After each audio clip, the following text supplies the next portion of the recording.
Sim, dá tempo de aprender matemática do zero para o Enem em 6 meses, se você utilizar as estratégias certas. Nesse vídeo eu vou compartilhar um guia completo para você aprender matemática no tempo que falta e conseguir tirar mais de 800 pontos na prova, assim como eu consegui. A gente já inicia a nossa preparação com uma preocupação bem comum. Quais assuntos a gente deve estudar para o Enem em 6 meses? Será que a gente tem que estudar todos os conteúdos ou só o que mais cai? Será que a gente tem que estudar só os assuntos mais fáceis e mais valorizados pela TRI? Essas dúvidas são muito comuns e muito válidas também. É por isso que eu não só listei todos os assuntos que caem no Enem, como organizei eles em uma lista por ordem de importância. Então, o que você tem que ir priorizando mais e o que você tem que ir priorizando menos. Então, vem comigo porque eu vou te mostrar quais assuntos são esses. Em verde, a gente tem alguns dos assuntos mais importantes para a prova de matemática do Enem, porque são conteúdos que sempre caem e têm um nível de dificuldade mais fácil.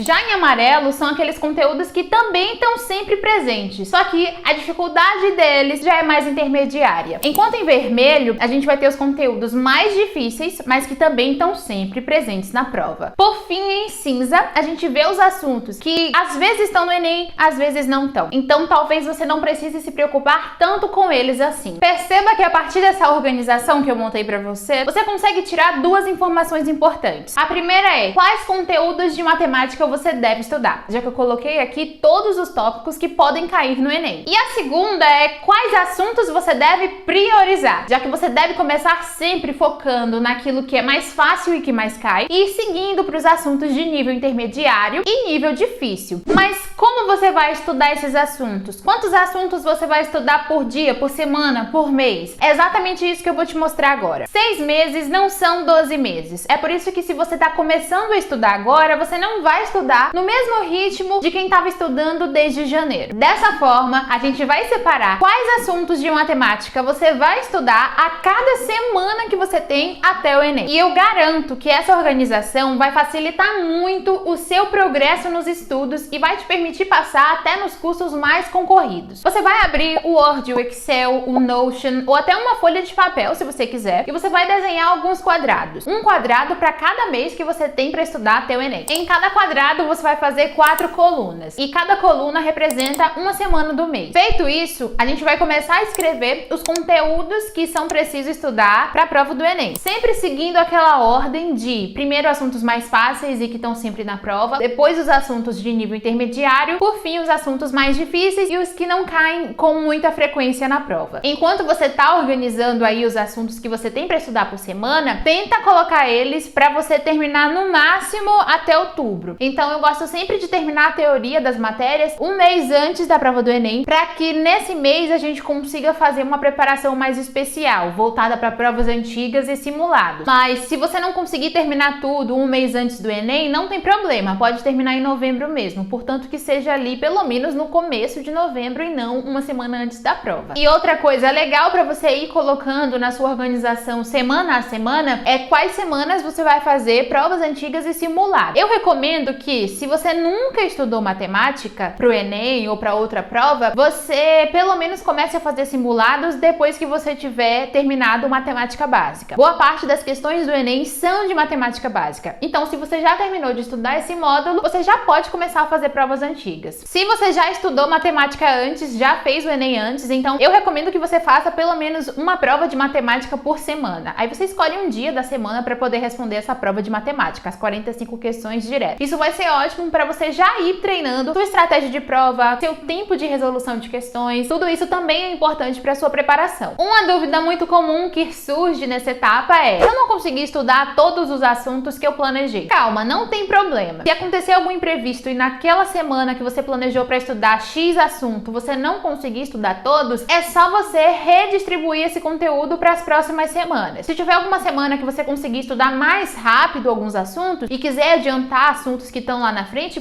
Pode também. Então, essa organização que a gente está fazendo é para você ter um norte, para você ter mais controle sobre os seus estudos. Mas ela não é algo fixo. Você pode ir modificando ao longo do caminho conforme seja necessário para você. Outro ponto muito importante nos nossos estudos é definir quantos dias e quantas horas a gente vai estudar matemática por semana. Isso vai variar muito dependendo do curso que você quer entrar. Se o curso que você quer entrar tem um peso alto para matemática, peso 4, peso 5, peso 3, é bom que você estude matemática o máximo de dias que você conseguir na sua semana. Eu, por exemplo, estudei matemática todos os dias e eu queria passar em medicina. Mas se o curso que você quer já tem um peso mais baixo para matemática, você quer entrar em algo relacionado a humanas, a linguagem, então não é necessário que você estude todos os dias, dependendo também se você tem mais facilidade ou mais dificuldade com matemática. Uns 3 dias na semana talvez seja suficiente para você. Você tem que levar em consideração que matemática pode te dar uma nota bem alta no Enem, até 900 e poucos pontos se você quiser. Então muitas vezes, mesmo que o peso não seja tão alto para o curso que você quer entrar, tirar uma boa nota em matemática pode ser uma vantagem, porque pode aumentar bastante a sua média e aí você vai ter mais chances de entrar no curso que você tem interesse. E quantas horas eu devo estudar a cada dia que eu for estudar matemática? Depende também de quantas horas você vai ter disponível para estudar a cada dia. Então, se você tem aí 4 horas para estudar, talvez 1 hora seja suficiente para você ver matemática. Se você tem 6 horas, 2 horas é um bom tempo para você estudar de matemática. Eu não recomendo que você estude mais de 3 horas de matemática por dia. Na verdade, o número ideal aí que eu acho é de 2 horas a 2 horas e meia. Já vai ser ótimo, mesmo que matemática seja uma prioridade nos seus estudos. Isso, claro, se você for estudar matemática todos os dias ou pelo menos 3 dias na semana. Agora a gente vai definir algo que pode realmente determinar se você vai passar no curso que você quer ou não, que são os seus métodos de estudos. Tudo que a gente conversou até aqui é muito importante. Como que você organiza as coisas que você tem para estudar e em quantas horas você vai estudar esses conteúdos. Só que o que realmente faz você aprender ou não aprender a matéria são os métodos que você está utilizando para estudar. Nesse passo, a gente vai estabelecer quais as técnicas de estudos que você vai utilizar. Você vai estudar por videoaula, por livro, você vai estudar por questões. Tudo isso é muito relevante. Vamos conversar sobre essas coisas agora. Eu consegui cerca de 830 pontos em matemática. E para chegar nessa nota, eu utilizei videoaulas, flashcards e questões. E sinceramente, eu acho que isso é mais que suficiente para você tirar até 900 pontos se você quiser. Como foi que eu utilizei esses métodos no meu estudo? Eu começava a estudar assistindo uma videoaula mais curta, então de 20 a 40 minutos no máximo. Enquanto você está assistindo a aula, você já pode fazer flashcards no Anki também. Então, se o professor falou que as regras do logaritmo são tais, você vai pegar essas regras e vai criar flashcards no Anki. Quando finalizava a aula, eu fazia exercícios de fixação daquela aula. Ou seja, são exercícios que eu vou testar para ver se eu entendi mesmo o assunto que eu estava estudando. Se eu estava estudando estatística, por exemplo, eu ia fazer exercícios que tivessem conceitos de moda, mediana, média, para eu conseguir não só ver se eu entendi o que o professor explicou, como também eu poder fixar mesmo os assuntos que eu acabei de estudar. Então, por isso que chama exercício de fixação, para isso se consolidar na sua mente. E geralmente, quando a gente assina algum cursinho, sempre tem uma lista de exercícios pra gente fazer depois da aula. Mas se você não assinou nenhum cursinho e você tá estudando pela internet, pelo YouTube, é só você ir no chat GPT e pedir pra ele criar 10 exercícios pra você fazer sobre estatística, por exemplo. Ele vai fazer isso e vai ser tão bom quanto a lista do seu cursinho. Faz essa lista de fixação, uns 10, 15 exercícios já tá ótimo. E aí, quando a gente for estudar o próximo assunto, então digamos que a gente tirou esse dia pra estudar estatística. Aí quando a gente for estudar no dia seguinte, a gente não começa pela videoaula. O que eu fazia era começar fazendo agora questões de vestibular do assunto que eu estudei no dia anterior. Então, se no dia anterior eu estudei estatística, no dia seguinte que eu for estudar matemática, eu vou começar fazendo uns 30 minutinhos de questões de vestibulares. Então, pode ser questão do Enem, das provas antigas do Enem, pode ser questão de outras bancas de vestibular, da Unicamp, FUVEST, UFRJ. E se você não quiser fazer questões do Enem, você pode fazer questões do Enem PPL. Então, você está fazendo questão do Enem, só que é do PPL. E aí você guarda as questões do Enem tradicional para quando você for fazer simulado. O importante é você fazer questões de vestibular daquele assunto que você estudou. E essas questões de vestibular são diferentes das questões de fixação, porque a questão de vestibular, ela vai misturar às vezes conceitos, ela vai trazer problemas reais que você tem que desvendar ali para poder chegar na resposta da questão. Terminava esses 30 minutinhos, eu passava para a aula do assunto seguinte que eu ia assistir, né? Sei lá, por exemplo, logaritmo. Saiu de estatística para logaritmo, meio doido. Assistia a aula, fazia exercício de fixação. No dia seguinte eu fazia 30 minutinhos de exercício de vestibular de logaritmo. E assim consecutivamente, sempre fazendo flashcards no Anki também. Uma coisa importante é que eu sempre colocava os meus erros lá no Anki. Eu pegava, tirava print do comando da questão, colocava na frente do cartão e atrás eu colocava como respondia aquela questão. E no Enem você vai sempre ver questões parecidas com as questões que você fez ao longo da sua preparação. Então essa estratégia de colocar as questões que você erra no Anki é fenomenal assim, pode mudar drasticamente a sua nota. Como estudar os assuntos mais difíceis? Uma coisa é você aprender matemática básica, estatística, matemática financeira. Outra coisa é você aprender análise combinatória, equação de segundo grau, logaritmo. A melhor estratégia que você pode utilizar para aprender esses assuntos é sempre você estender esse estudo ao longo do tempo. Como assim? Então vamos supor que nessa semana eu estou estudando logaritmo. Eu vou assistir as aulas que eu preciso sobre logaritmo. Eu vou fazer exercícios de fixação e conforme eu for estudando todo dia, eu vou fazer um pouco de exercícios de logaritmo e vou corrigindo. Então, mesmo que hoje não seja dia de eu estudar matemática, eu vou fazer ali pelo menos umas 3, 5 questões de logaritmo todo dia e vou corrigir. E assim você vai realmente conseguindo entender e aprender esse conteúdo. Quanto mais você espaça o aprendizado desse assunto ao longo do tempo, mais você realmente aprende aquilo. Saber como estudar matemática não é suficiente. Você tem que saber como se organizar para todas as áreas do Enem. É por isso que nesse vídeo aqui eu te mostrei exatamente isso. Como saber o que é mais importante? Qual área do Enem você precisa focar? É matemática mesmo? Ou é humanas, linguagens, redação, natureza? Nesse vídeo eu te mostro exatamente isso. Como fazer o seu planejamento geral para estudar para o Enem em 6 meses. Então vai lá assistir esse vídeo e a gente se vê.